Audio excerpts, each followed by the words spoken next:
Good morning eighth class. हमारा chapter first के तीनों पार्ट कंप्लीट हो गए थे, क्वेश्चन आंसर्स भी कंप्लीट हो गए थे। आज हम हमारे चैप्टर सेकंड को स्टार्ट करने से पहले हमारी एक पोएम है, उस पोएम को पढ़ेंगे। The ant and the cricket.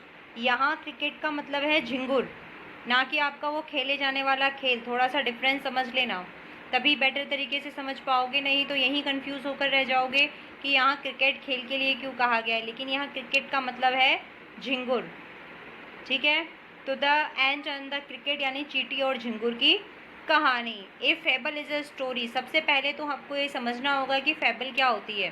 Fable का मतलब होता है एक नीति कथा। एक नीति कथा वैसे तो ये पोएम के रूप में दी गई है, लेकिन वास्तव में ये जो हमें लिखी हुई है ये पोएम के रूप में लिखी हुई है, लेकिन यह कोई पोएम नहीं बल्कि एक फेबल है। फेबल का मतलब है नीति कथा।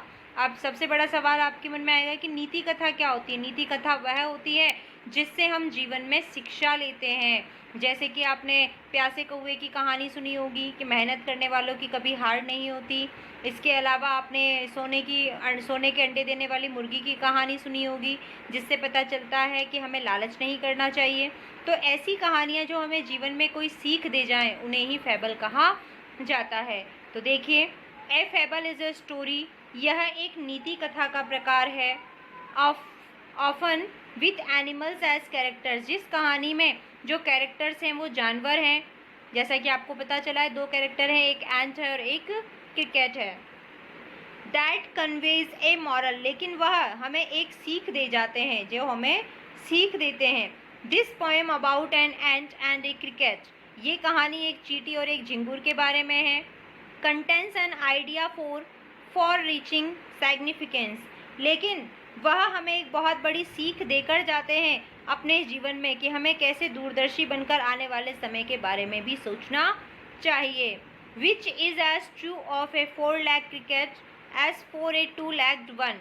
देखिए यहाँ एक कितनी बड़ी बात कही गई है कि यहाँ झिंगुर कि ऐसी चीज़ों के बारे में बताया जाता है कि वो आज में जीता है, लेकिन अपने आने वाले भविष्य के लिए कुछ नहीं करता है, अपने समय को बेवजह बर्बाद करता है और वह बाद में कितना पछताता है। ये सच्चाई उन्होंने कही है कि ये सच्चाई सिर्फ एक 4 पैर वाले झिंगुर की नहीं, बल्कि ऐसे कई सारे लोग हैं, चाहे वो 4 पैर वाला झिंगुर हो, चाहे वो 2 पैर वाला इंसान हो। Surely you have seen A cricket that has 2 legs। तो निश्चित है कि आप सभी ने झिंगुर तो देखा ही होगा, लेकिन साथ में क्या आपने कोई ऐसा झिंगुर देखा है जो 2 पैर वाला हो। तो यहाँ वो 2 पैर वाले झिंगुर जो है वो इंसानों को कहा गया है कि ऐसे इंसान जो अपने आने वाले भविष्य के बारे में ना सोचकर अपने वर्तमान के समय को पूरी तरह से बेवजह बर्बाद कर देते हैं, उस समय का सदुपयोग नहीं करते, समय का फ़ायदा नहीं उठाते, बल्कि समय को यूं ही वेस्ट करते हैं। उन्हीं को यहाँ पर 2 legs वाला क्रिकेट यानी कि झिंगुर कहा गया है। तो देखिए, इस कहानी के अंदर थोड़ा सा शॉर्ट में मैं आपको बता देती हूँ कि इस कहानी के अंदर ये कहा गया है कि जो झिंगुर था वह जो गर्मी का मौसम हुआ, बरसात का मौसम हुआ, सारे समय पे सिर्फ जैसे कि आपको बताया झिंगुर जो है वो गीत गाता रहता है, तो वह हर वक्त जो है खाता पीता और ऐसे ही गीत गुनगुनाते रहा। और उसने अपने आने वाले समय यानी कि सर्दी, जब चारों तरफ बर्फ़ जम जाती है, पेड़ों की पत्तियों पे बर्फ़ जमी होती है वहाँ, तो उस समय के लिए उसने, और चारों तरफ इतनी ठंड होती है कि बाहर नहीं निकला जाता है, सभी अपने अपने घरों में छिपे रहते हैं, उस समय के लिए उसने कोई भोजन इकट्ठा नहीं किया था। और जब वहाँ सर्दी का मौसम आया तो उसे कैसे भूखे मरने के हालात में वो पहुँच गया। तो देखिए, ए सिली यंग क्रिकेट, कि एक मूर्ख और युवा झिंगुर था, कस्टम टू सिंग, जिसे यूं ही गीत गाते रहने की आदत थी, वो हमेशा गीत ही गाता रहता था। Through the warm sunny month of gay summer and spring, चाहे मौसम कोई सा भी हो, चाहे बसंत की आनंददायक मौसम हो, चाहे धूप से भरे हुए गर्म महीने हो, वह हमेशा गीत ही गाता रहता था। Began to complain when he found that at home his cupboard was empty and winter was कम।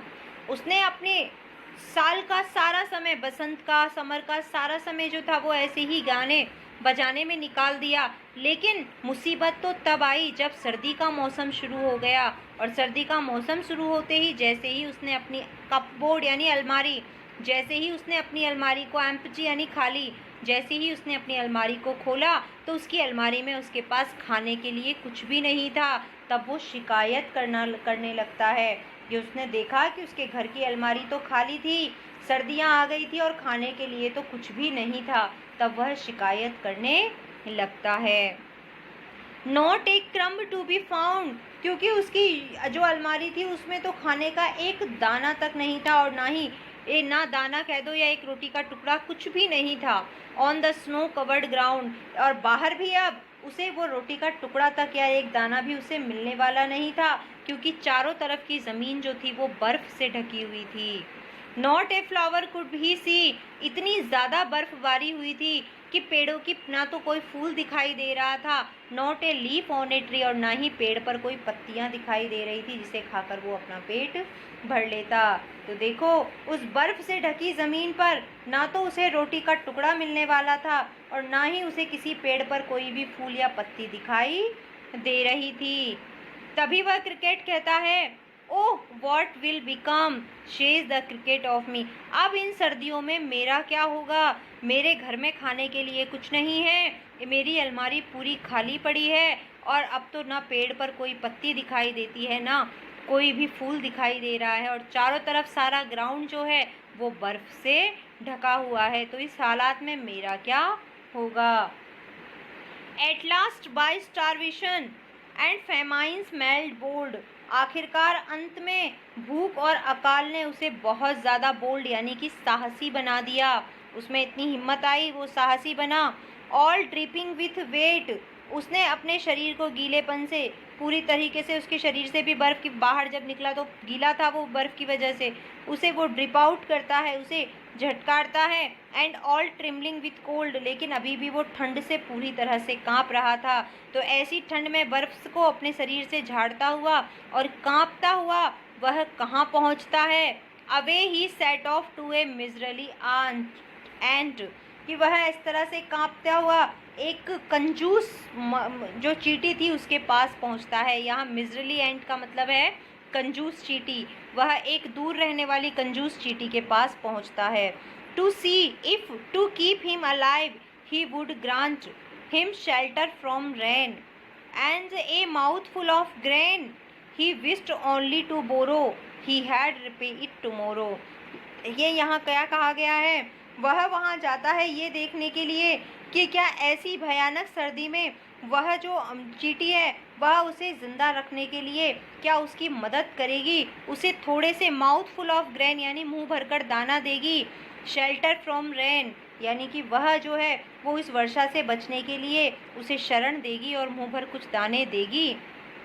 वह सिर्फ चींटी से उधार लेना चाहता था। वो चाहता था कि अभी चींटी मुझे उधार दे दे, मैं कल उसे वापस रिपे कर देना यानी चुका देना, मैं कल फिर यानी कि अगले जब ये सब कुछ मौसम ख़त्म हो जाएगा तो मैं बाद में उसे फिर से ये सारी चीज़ चुका दूंगा, आने वाले समय में मैं उसका उधार उसे लौटा दूंगा।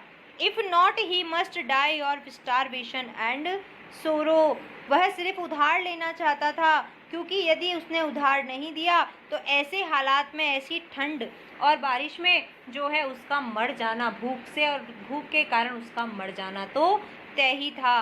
तो सिर्फ वो इतना ही सोचता है कि वह उस मिजरली आंट यानी कि कंजूस जो एंट थी, चींटी थी, वह उसके पास जाता है और उससे कुछ उम्मीद करता है कि वह उसे कुछ खाने के दाने या खाने के लिए सामान उधार दे दे। वो आने वाले समय में जब ये हालात सुधर जाएंगे तब वह उन्हें लौटा देगा। इस उम्मीद से वो जाता है, क्योंकि वो जानता था कि अगर ऐसा नहीं हुआ तो वह जो है इसी दुख से और भूखमरी से वह मर जाएगा। मस्ट डाई अर्थात उसका मरना तो निश्चित ही था।